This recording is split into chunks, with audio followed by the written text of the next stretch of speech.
All praises to Yahweh Ba'Hashem Yahweh Shai, Ba'Hashem Makakwadash.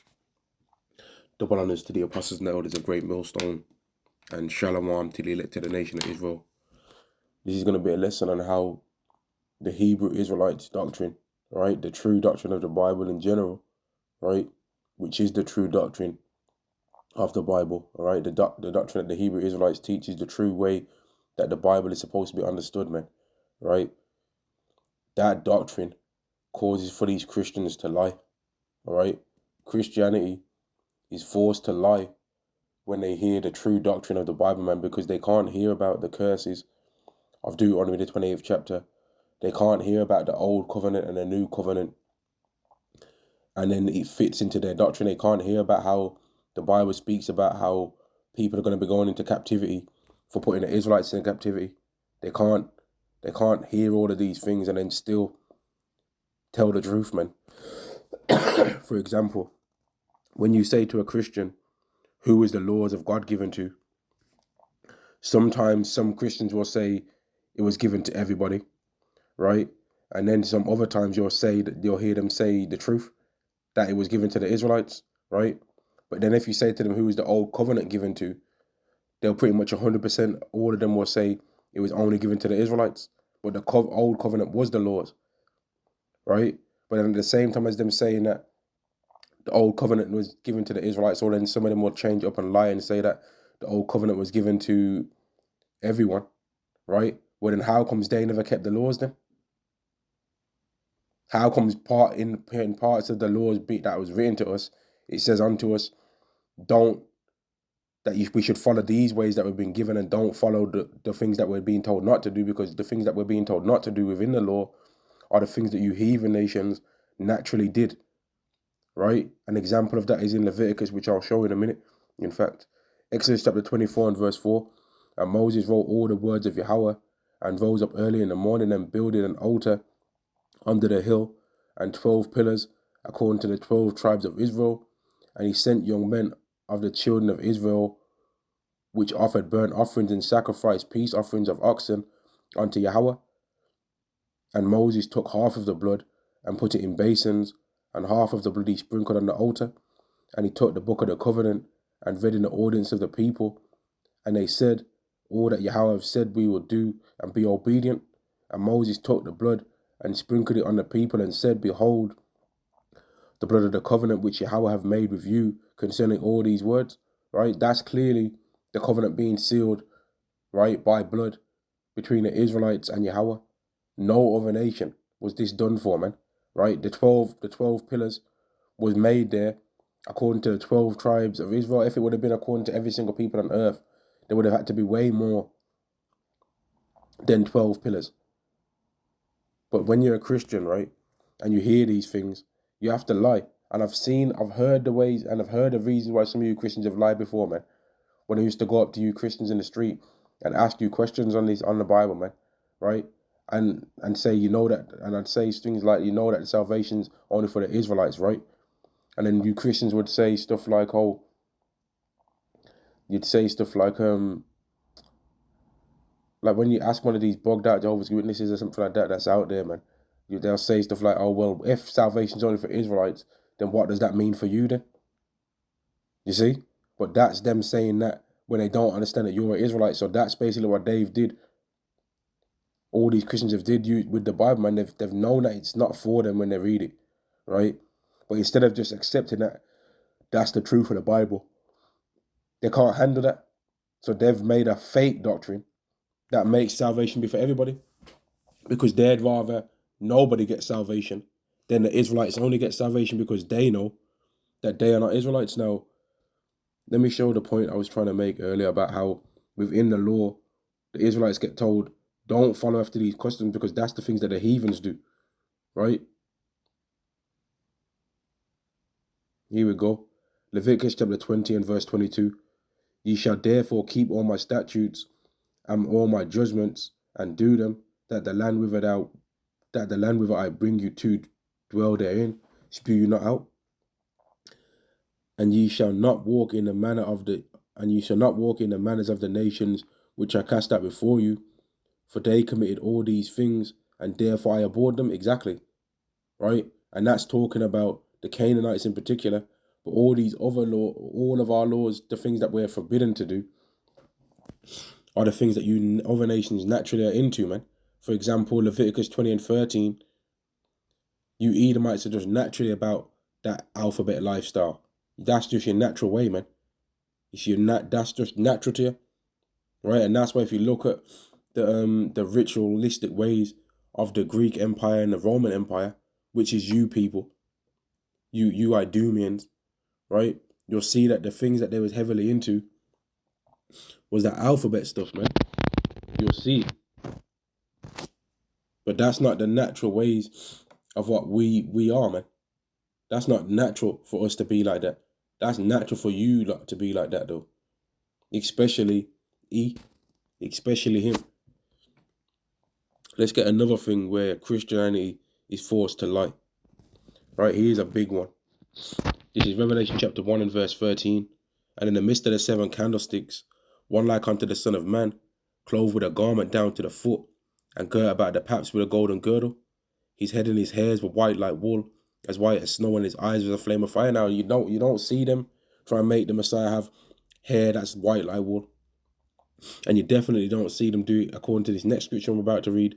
And his feet like unto fine brass, if they burned in a furnace, and his voice is the sound of many waters. You don't see them do that, man. Right? When they make their their Bible movies, right, they don't make the Messiah's voice be as a sound of many waters. They make his voice be softly spoken, man. Always. And they definitely don't make his skin be like burnt brass. They don't do that. Because burnt brass is darker than every single person that gets called black in this world, man. Every single person. And that's another point of contention that can be brought up to show how these people are liars too. They love to call people with brown skin black, right? But if you called people by their skin tone based on what their skin tone really is, you'd find that there'd be people being called brown, light brown, dark brown, red. You understand? There were people getting called red, and there'd only be one group of people that would be getting called red, pink. There'd only be one group of people getting called that, man. And it definitely wouldn't be Negroes, Latinos, and Native Americans. It definitely wouldn't be them. Like the amount of lies that you Christians have to tell, man, it's disgusting. Like you've tried to take a book that's about the truth and lie. So now it's like you're almost trying to rebuild that slave Bible that you once made and tried to give unto us, right? Because the same scriptures that you tried to use to make us not even think about salvation being for us, when you took out 90% of the Old Covenant, Old Testament part of the Bible, and 50% of the New Testament portions of the Bible, right? Now you're trying to re-include those parts to try and get salvation for yourself. But even though you've got the whole book, you still can't find salvation in there for you, man. And that's why it was made illegal for Israelites to read when we was in captivity, man. That's why he didn't like us to read. That's why we used to get killed for reading the Bible, because you didn't want us to find out this message, man. Because you wanted to build up, you had to try and build up a kingdom. You had to try and build up a kingdom while keeping us subdued, man. And you knew if we would have read that, we would have found out about the curses, right? And we would have realized that we were under those curses at a heavy portion right there and then. And we would have called upon the Lord and repented, and he would have took you away from us, man. He would have took you, made you remove your hand from us. Let me read this, because all of that's all well and good, man. But at the end of it, things like this are going to be happening. Isaiah chapter 14 and verse 1. For Yahweh will have mercy on Jacob and will yet choose Israel. So for all that was done to the Israelites are going to be given mercy anyway, and they're going to get taken back to their own land. Now, if you want to be a person that says that the Israelites are in their land already, well then explain to me why Isaiah, the 2nd chapter, the 2nd verse, down to the 4th verse has not took place. Which, when you read those scriptures that I just mentioned, it says that the Israelites in the last days was going to be established above all the other nations, right? And that the law was going to go forth out of the Israelites, and that the Israelites was going to teach all the other nations the law, right? And that there was also going to be no more war anymore, because everyone was going to take their swords and their weapons and turn them into things for building the world rather than destroying the world. Has that took place? No. Why not? Because if the real Israelites are in the land right now, why ain't they teaching you people the Lord? And why are you Christians still running around eating pork then? Why ain't the chosen came and said, nah, that's wrong to you? How comes they ain't did that? And how comes, in fact, they're also doing it themselves on a high scale? And they've got code names for pork, white steak, kazeel. How comes? How comes they're also having alphabet parades in the land and not rebuking that stuff? How comes even in that country you can't even find people that are living righteously? All of them. Why not, man? Why can you still see sins unto death being taken place within the land if they're the chosen? And if they are the chosen and they're committing these things and they are the chosen, well then how comes they are not receiving the curses of Deuteronomy, the 28th chapter, from the 15th verse on down, because they're sinning? Why is the curse not touching them? But if you talk to these people about this stuff, they ain't got nothing to say, man. And that's why they have to make sure that they say everything that they say on a camera without anybody else to try and say anything back and forth, man. And then they'll some of the time they'll make comments not be on the video, allowed to be on the videos, or they'll delete comments, right? Or they won't want to talk about certain things, man. They won't want to talk about those people that are over in the land. They're bold to say that we ain't them, but they ain't bold. They ain't got nothing to say, or they ain't got no kind of rebuke on those people, man, because they're hypocrites, man, and they're racist, right? And they're racist, but here's the thing: they're racist cowards too, because they ain't prepared to admit, yeah, we are racist. We just don't want you to have anything. They're not prepared to admit that, right? They're not prepared to say, yeah, we know that you are the chosen, but we just don't like you because we just hate your guts, really, and we just don't want you to have nothing. So we're just gonna lie and say whatever we have to say, contrary to you, to make you not have anything. And we don't even really want you to have the fake salvation that we're talking about neither, because we hate your guts. And as long as you're not working for us and building up our society, you're nothing as far as I'm concerned. And we're going to call you lazy if you ain't building up what we want and what our thing is. Isaiah chapter 14 and verse 1, for Yahweh will have mercy on Jacob and will yet choose Israel. So for all that hate that I mentioned too, the Israelites are still going to be chosen, man, and set them in their own land. We're still going to go back to our own land anyway, despite all the stuff that you idiots, man, all you Malones, all you scoffers, all you wicked, evil, bug out people, man. All the things that you've got to say, all you fake Christians on the street, lying about what's in the Bible, deceiving people, right? Trying to hand people these leaflets and then when you get asked a question, you don't know nothing. Right? All of you, man. And the strangers shall be joined with them. That's all the other Israelites that don't necessarily match what our Israelites was expected to look like, man. And they shall cleave to the house of Jacob, and the people shall take them and bring them to their place, and the house of Israel shall possess them in the land of Yahweh for servants and handmaids. Right? So you're going to be working for us, man, whether you like it or not. And some of you ain't going to fit the bill to be worthy to be around us at close range, man. Easter ain't going to get to work around Israelites in close range to get to be honored, to be able to be around us in close range, man, because you're too vile to be around such a righteous environment. You're going to be the furthest portion away from the Israelites in the captivity, man. When you're in captivity, you're going to be the furthest part away that we can still keep an eye on you, demons, man.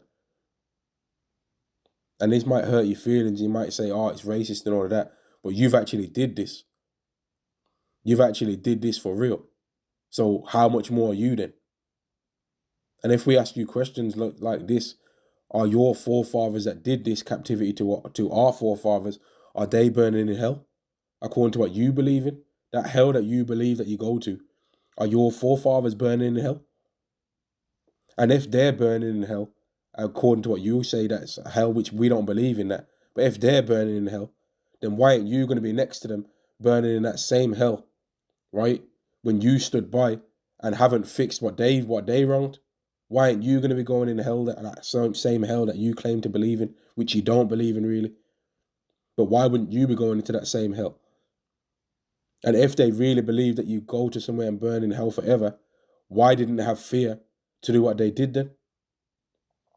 And why don't you Christians have fear with all the ways how you're lying if you really believe that there's a place called hell that you burn forever?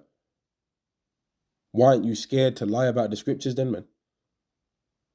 Why aren't you scared to deceive? And why aren't you bold to tell the truth? Because hell don't exist really, that's why. And the people shall take them and bring them to their place, and the house of Israel shall possess them in the land of Yahweh for servants and handmaids, and they shall take them captives whose captives they were, and they shall rule over their oppressors. Now that don't sound like a joint kingdom to me, you know? That don't sound like a joint kingdom. And you don't need to be to get no BTech national diploma in Bible studies to understand this. You don't need a PhD graduate's diploma in Bible school to know what that's talking about, man. Right? You don't need to have been sat down and went to Catholic school to know what that's talking about. You don't need to go to a church to understand what that means, man. The people that know the most about the Bible didn't learn it in church.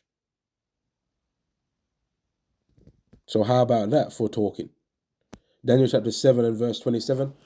And the kingdom and dominion and the greatness of the kingdom under the whole heaven shall be given to the people of the saints of the Most High, whose kingdom is an everlasting kingdom, and all dominions shall serve and obey him. Now that don't sound like a joint kingdom either, right?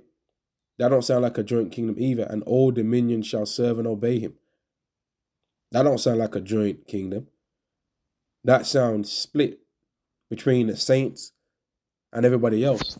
And when you read the Bible, who are the saints? Is Esau a saint? I don't think so. Is Ishmael a saint? I don't think so. Are the Israel saints? Yes, they are. Psalm 148 and verse 14.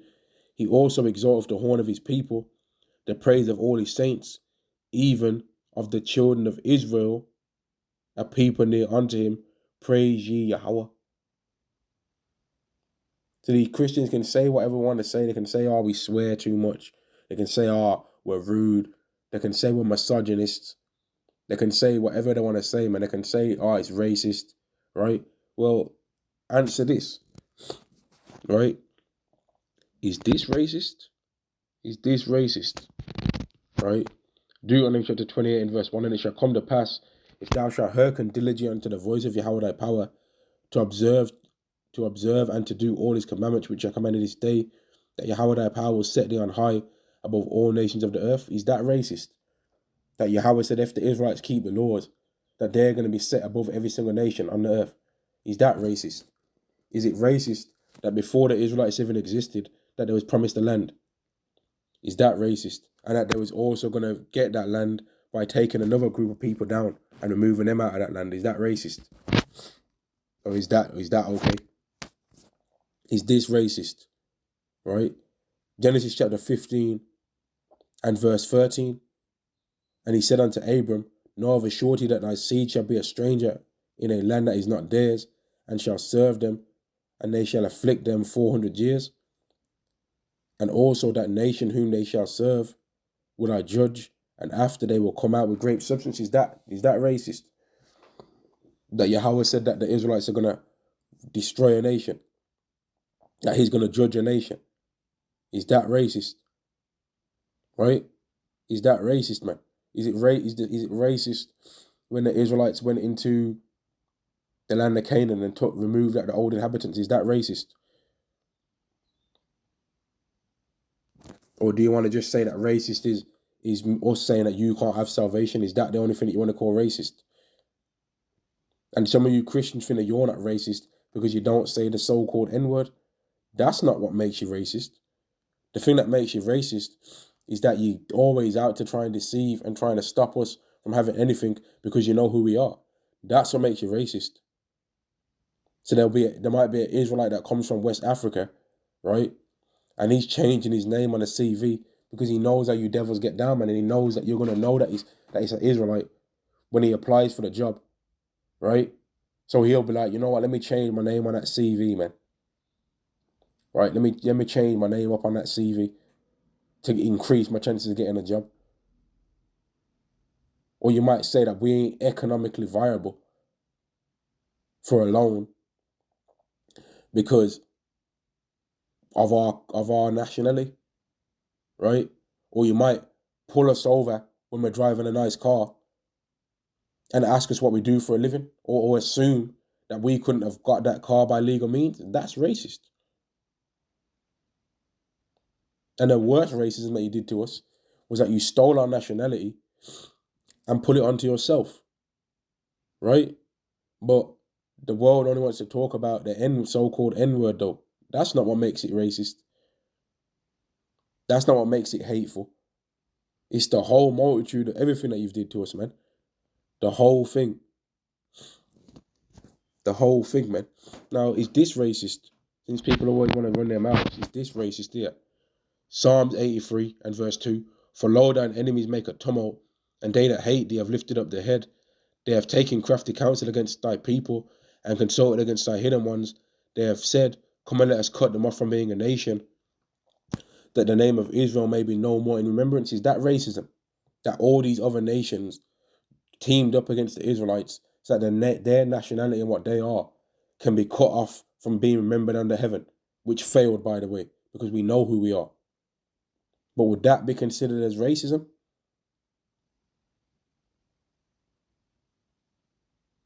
Would it? Would you people laughing and thinking that it's absolutely hilarious that we could possibly ever be the Israelites? Is that racism?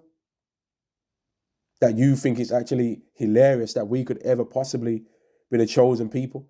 Yeah, at the same time, there's people from Ethiopia that the world's happy to accept that they are the chosen, that they are Falasha and all of that.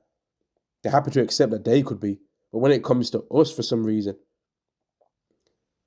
then they've always got a problem, man. Why is that? Why is that, man? Well, I'll say why it is. If a person that has every skill possible under the heaven talks about how skillful they are, that hurts people's feelings, man.